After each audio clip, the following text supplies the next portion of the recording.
Now I would like to call upon our second speakers from Cairo University to Ahmad Abd Rahim with his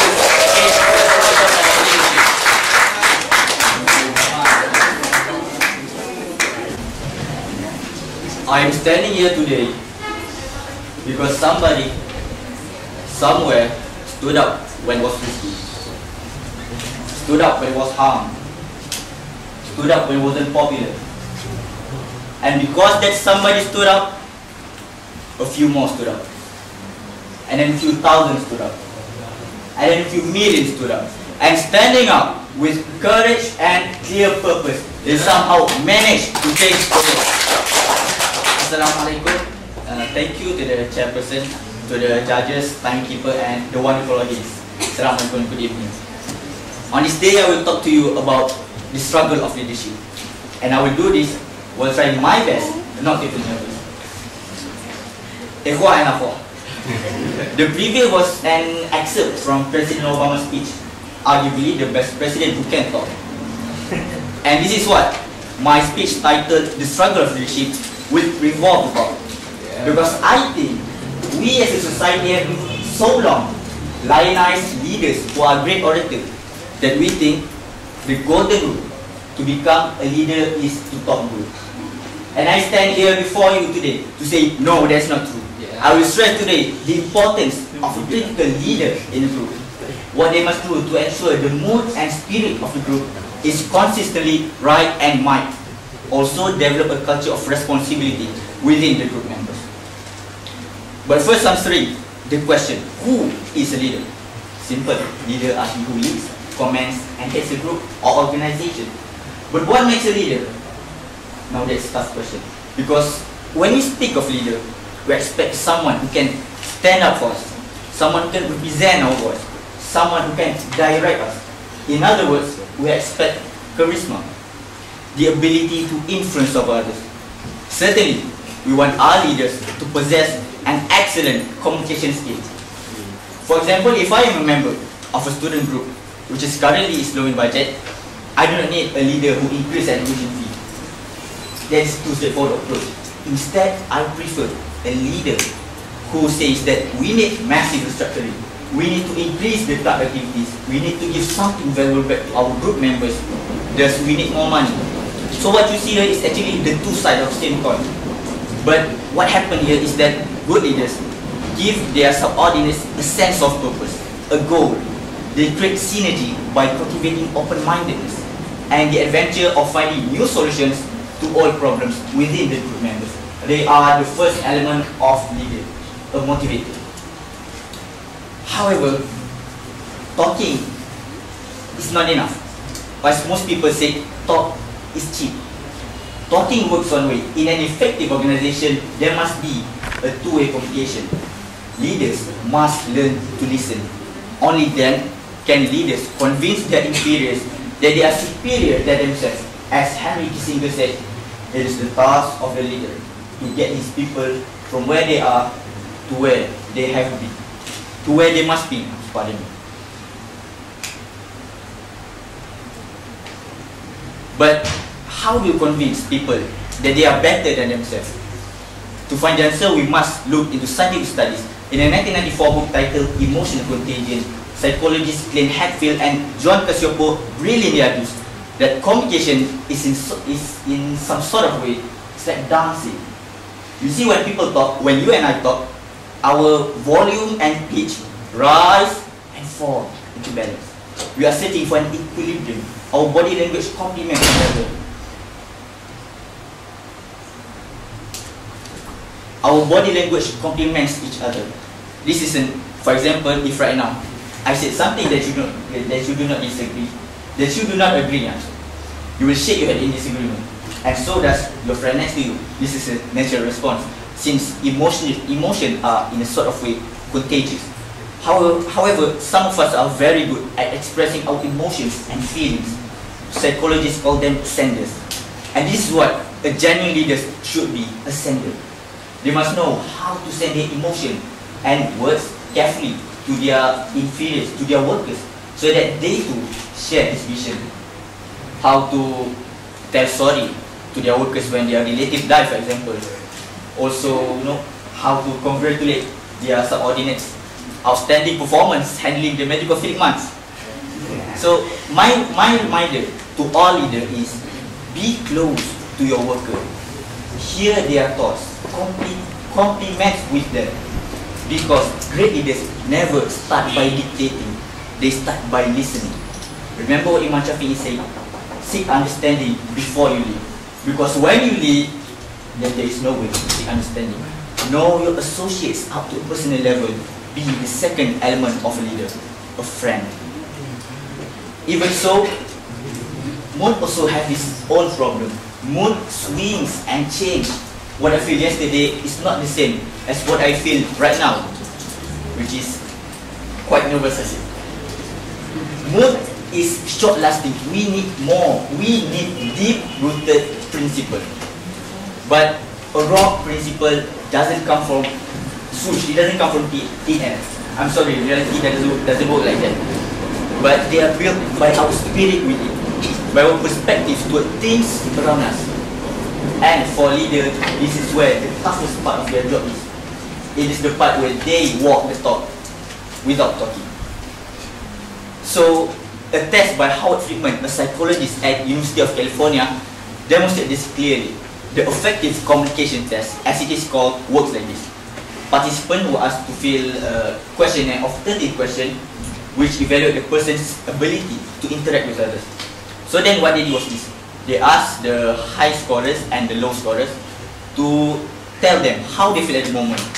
And then they paired the low scorers and the high scorers in a room and observe. And the result was astounding.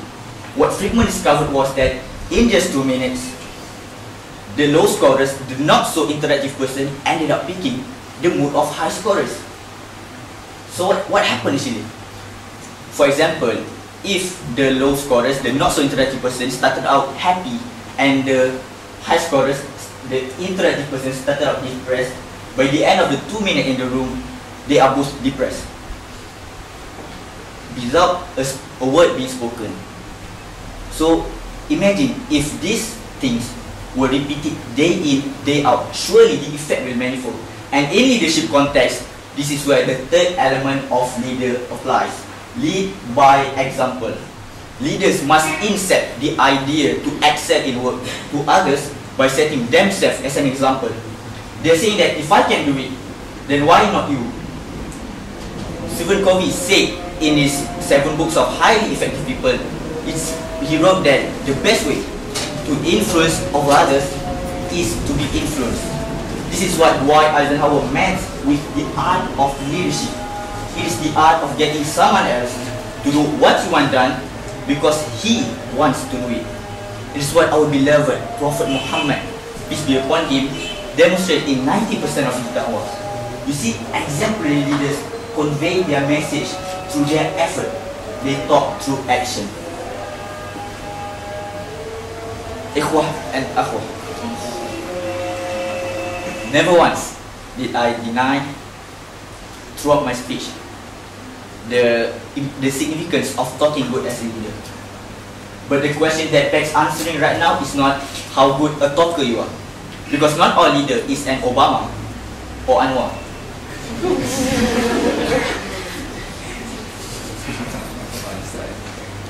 But the question at stake is, what are you talking?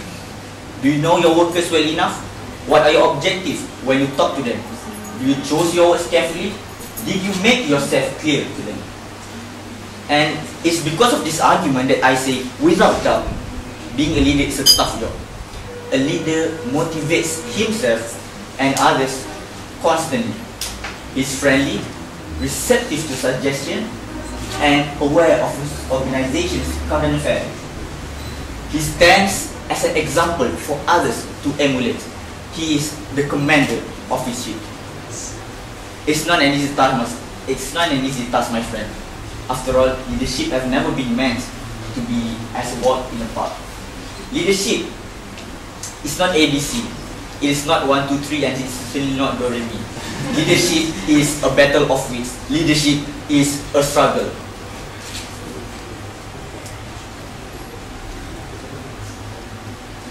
But one thing for sure, all effective organizations share a common trait: a critical leader, one who kept the mood right, one who ensured the spirit is always high, and one who reminds those who are below them that at the end of the day, they too are leaders to themselves.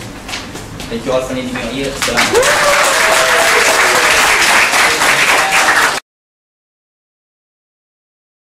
Judges, timekeeper, and the ever wonderful audience. Welcome again to the Hear My Nonsense program. Episode 2. In the first episode, I blabber about the struggle of leadership, and I think for the second speech, it's better for me to cool down a bit. So, in today Hear My Nonsense program, we got the most nonsense title, which is if you were given a superpower, what would you pick? What would you pick, and how would you help your country? Personally, I think this is ridiculous, but anyway, I will entertain the judges and the audience, and I will try my best to do it. So first, when I'm really attracted to the word help your country, because I think the first word when superpower and help your country, the first thing that comes to my mind is to have a Superman-like power, it is my dream to make big countries like America squeeze down on Malaysia. But in the end, I think that if I were given Superman-like power, then all country will attack Malaysia. So even if I am Superman, I cannot be in multiple places at the time. So then came the movie Inception, and I'm really attracted to this movie because I think the power to influence over people is very important. And how to help my country? I think I can help my country with this telekinetic power by improving the transparency of government service. And how do I do this? Well, here I give you my first list, which is I will use my telekinetic power by influencing people. You see, I think the people of Malaysia have been so narrow-minded, and I think my job as a telekinetic man is to help them to open up their mind, to make them colorblind, to make them more objective to the problem. I think nowadays we always talk about the rise in adultery, rise in robbing, rise in murder. But this is all actually a symptom. We need to recognize the problem and tackle it. And I think it is my job to influence people so that they are not forcing the government to tackle on this petty issue, because we must go back to the root of the problem. Why does all this happen? Why does all the social problem escalating? And one thing that I never like about people is that they easily trust unreliable sources such as blogs, internet, which have less authority.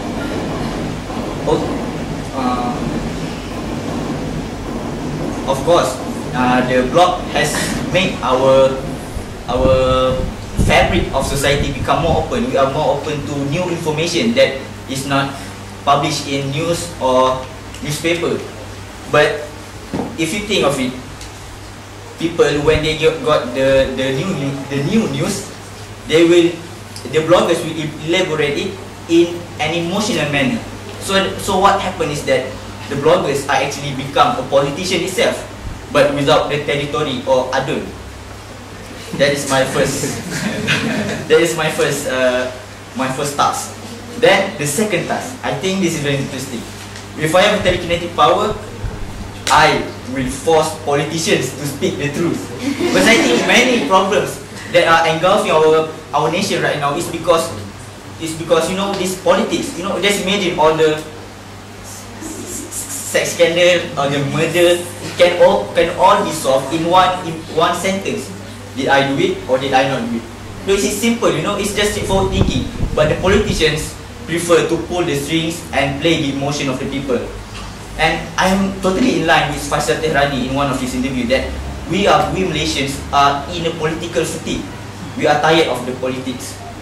And people need to be given a big picture about how the politicians actually work. Did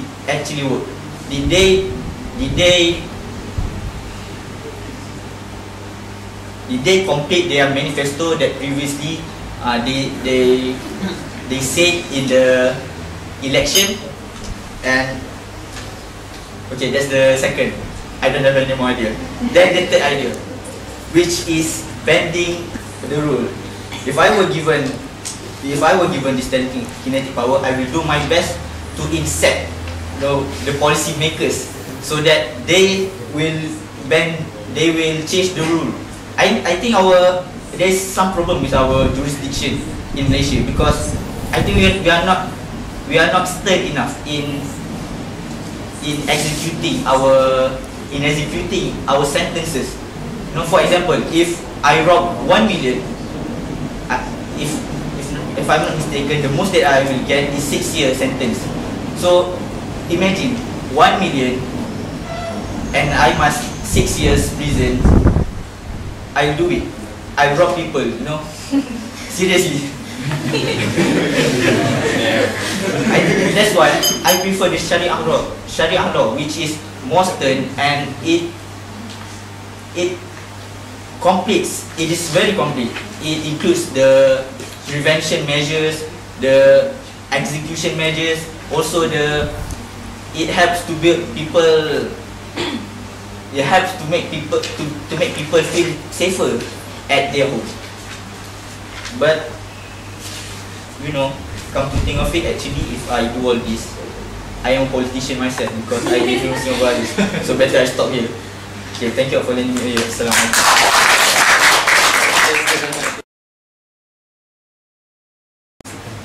Comment first on your prepared speech. Okay, the positive side.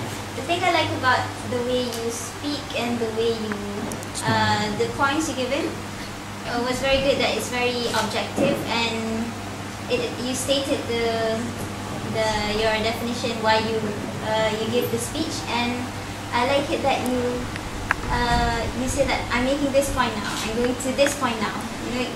That's the good part about it.